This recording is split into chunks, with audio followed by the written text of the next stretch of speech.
Welcome to Dehamrita YouTube channel. Please subscribe, like and share.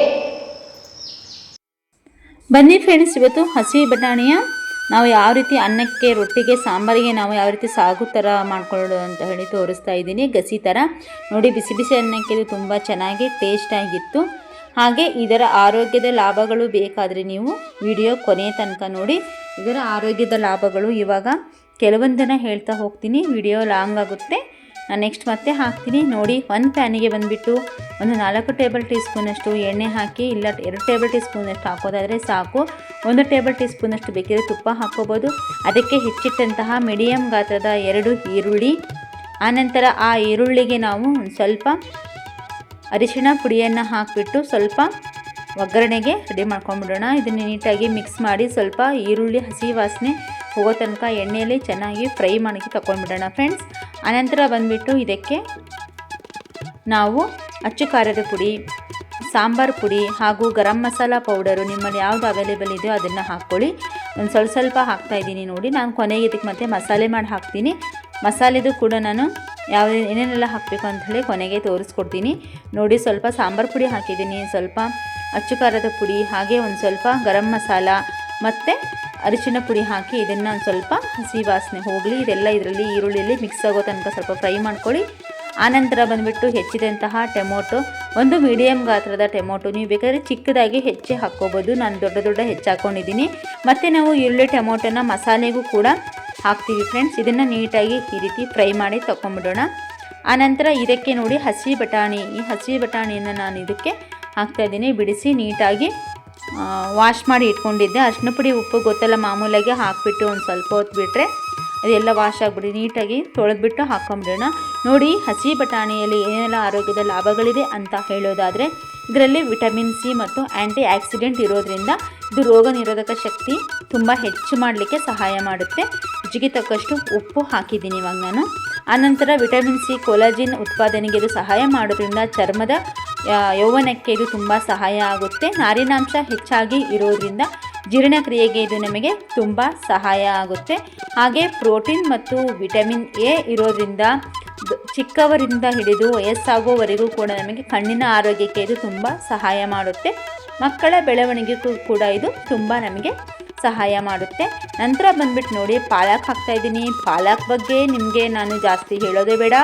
ಪಾಲಕು ಆರೋಗ್ಯದ ಲಾಭಗಳನ್ನು ಹಿಂದಿನ ವಿಡಿಯೋದಲ್ಲಿ ಹಾಕಿದ್ದೀನಿ. ಕೂದಲು ಬೆಳವಣಿಗೆಗೆ, ಕಣ್ಣುಗಳಿಗೆ, ಹಾಗೆ ರಕ್ತ ಹೆಚ್ಚಾಗಲಿಕ್ಕೆ, ರಕ್ತ ಶುದ್ಧಿ ಆಗಲಿಕ್ಕೆ ನಮಗೆ ಪಾಲಕ್ ಸೊಪ್ಪು, ಹಾಗೆ ಗಂಡು ಮಕ್ಕಳ ಪುರುಷತ್ವ ಹೆಚ್ಚಾಗಲಿಕ್ಕೆ, ವೀರ್ಯಾಣು ಹೆಚ್ಚಾಗಲಿಕ್ಕೂ ಕೂಡ ನಮಗೆ ಪಾಲಕ್ ಸೊಪ್ಪು ತುಂಬ ಸಹಾಯ ಮಾಡುತ್ತೆ ನೋಡಿ. ಇವಾಗ ಒಂದು ಜಾರಿಗೆ ಬಂದುಬಿಟ್ಟು ನಾನು ಒಂದು ಅರ್ಧ ಬಟ್ಟಲು ಹಸಿ ಕೊಬ್ಬರಿ, ಹಾಗೆ 2 ಮೀಡಿಯಮ್ ಗಾತ್ರದ ಟೊಮೊಟೊ ಮತ್ತು ಹೆಚ್ಚಿಟ್ಟಂತಹ ಕೊತ್ತಂಬರಿ ಸೊಪ್ಪು, ಈರುಳ್ಳಿ, ಹಾಗೆ ಒಂದು 3 ಹಸಿ ಮೆಣಸಿನಕಾಯಿನ ಹಾಕ್ತಾಯಿದ್ದೀನಿ.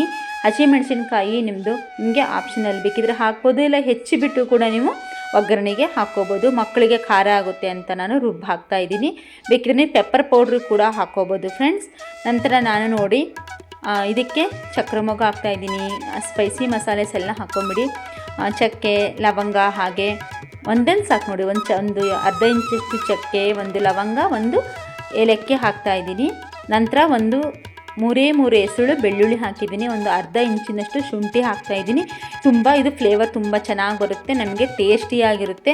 ನಂತರ ಬಂದುಬಿಟ್ಟು ನಾನು ಪಾಲಕ್ ತೋರಿಸಿದೆ ಅಲ್ವಾ, ಆ ಪಾಲಕ್ಕು ಮತ್ತು ಸ್ವಲ್ಪ ಒಣಮೆಣಸಿನ್ಕಾಯಿನ ಸ್ವಲ್ಪ ಬಿಸಿನೀರಿಗೆ ಹಾಕಿಬಿಟ್ಟು ತೆಗೆದುಬಿಟ್ಟು ಅದೇ ಮಿಕ್ಸಿ ಜಾರಿಗೆ ಹಾಕ್ಕೊಳ್ತಾ ಇದ್ದೀನಿ. ಪಾಲಕ್ ಸೊಪ್ಪು ಸಲಾಡ್ ಮಾಡಿದರೆ ಅಥವಾ ಪಲ್ಯ ಮಾಡಿದರೆ ಮಕ್ಕಳು ಎತ್ತಿಟ್ಟು ತಿಂತಾರಲ್ಲ ಫ್ರೆಂಡ್ಸ್, ಆವಾಗ ಮಕ್ಕಳಿಗೆ ಈ ರೀತಿ ಮಾಡಿ ಕೊಡೋದ್ರಿಂದ ಮಕ್ಕಳಿಗೆ ಗೊತ್ತೇ ಆಗಲ್ಲ ನಾವು ಇದರಲ್ಲಿ ಪಾಲಕ್ ಹಾಕಿದ್ದೀವಿ ಅಂಥೇಳಿ. ಕೇವಲ ಬಟಾಣಿ ಪಲ್ಯ, ಸಾಂಬಾರು ಅಂದ್ಕೊಂಡು ಸುಮ್ಮನೆ ಊಟ ಮಾಡಿಬಿಡ್ತಾರೆ. ಇದು ಗೊತ್ತೇ ಆಗೋದಿಲ್ಲ ಪಾಲಕ್ ಹಾಕಿರೋದು ನೋಡಿ. ಎಷ್ಟು ಆರೋಗ್ಯಕರವಾದ ಬಟಾಣಿಯ ಸಲಾಡ್ ಮಾಡ್ತಾಯಿದ್ದೀನಿ. ಎಷ್ಟು ಚೆನ್ನಾಗಿತ್ತು ಅಂದರೆ ಅಮೇಜಿಂಗ್, ತುಂಬ ಚೆನ್ನಾಗಿತ್ತು. ಬಟಾಣಿನೂ ಕೂಡ ಆರೋಗ್ಯಕ್ಕೆ ತುಂಬ ಒಳ್ಳೆಯದು, ಹಾಗೆ ಪಾಲಕ್ ಕೂಡ ಆರೋಗ್ಯಕ್ಕೆ ತುಂಬ ಒಳ್ಳೆಯದು.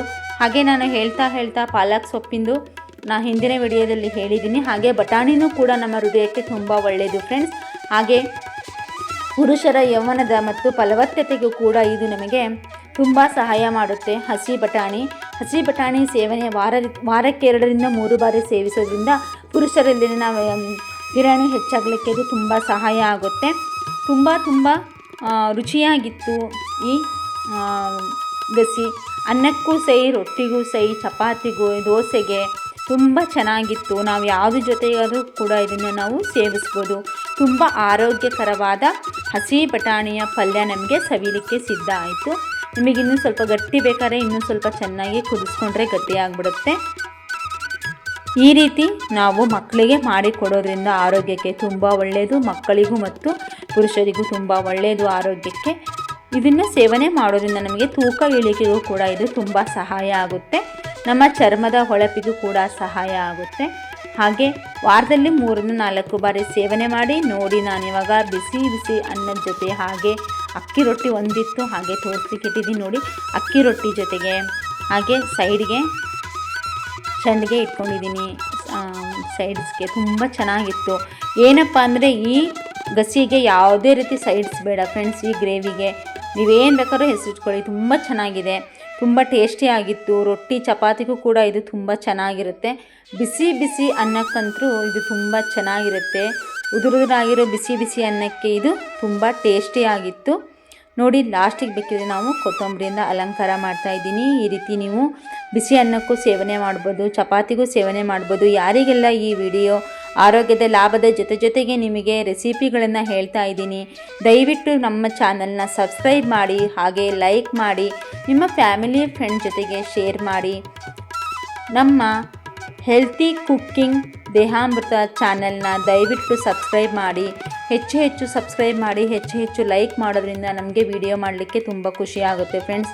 ದಯವಿಟ್ಟು ಚಾನಲ್ನ ಸಬ್ಸ್ಕ್ರೈಬ್ ಮಾಡಿ, ವಿಡಿಯೋಸ್ನ ಕೊನೆಯ ತನಕ ನೋಡಿ. ಇಷ್ಟೆಲ್ಲ ನೋಡಿ ಅಡುಗೆ ಜೊತೆಗೆ ನಾನು ಆರೋಗ್ಯದ ಎಷ್ಟು ಲಾಭಗಳನ್ನು ಹೇಳ್ತಾ ಇರ್ತೀನಿ. ಇನ್ನು ನಿಮಗೆ ಯಾವುದಾದ್ರೂ ಆರೋಗ್ಯದ ಸಮಸ್ಯೆ ಇದ್ದಲ್ಲಿ ನಾವು ದಿನನಿತ್ಯ ಊಟದಲ್ಲಿ ಸರಿ ಮಾಡ್ಕೊಳ್ಳೋ ರೀತಿ ನಾನು ಹೇಳ್ಕೊಡ್ತೀನಿ. ದಯವಿಟ್ಟು ನಮ್ಮ ಚಾನಲ್ನ ಸಬ್ಸ್ಕ್ರೈಬ್ ಮಾಡಿ.